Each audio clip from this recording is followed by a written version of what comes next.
এমনি দেখলাম যে আগুন তো লেগেছে, এখন কী কারণ বলা যাবে না, কিন্তু আগুন লেগেছে এবং এটাও একটা ঝুপড়ি বিজার এবং রেলের জমির মধ্যে এটা রয়েছে। এটা আমাদের জানা ছিল যেখানে ঝুপড়ি আছে, কিন্তু কোনো কারণ আছে, এরা হয় গরম শেখার জন্য বা কোনো কারণ, এবং কালকেও তিরজলা লাগলো, আজকে এখানে লাগলো।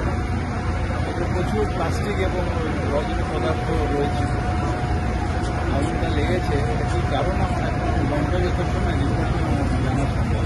আজকে দেখা গেল ভারতীয় সেনার তারাও কিন্তু আগুন যেমন ভারতীয় সেনা না, সেনাবাহিনীরা এই পাশেই থাকে, এই যে ক্যাম্প রয়েছে, এই যে এখানে ক্যাম্প তারা ন্যাচারালি রয়েছে।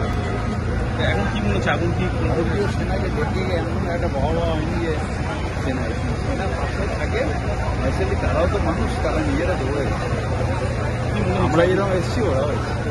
আগুন কি মনে হচ্ছে কন্ট্রোলে? না, আগুন কন্ট্রোলেই আছে, ধোঁয়া বেরোচ্ছে, এখন তার আগুন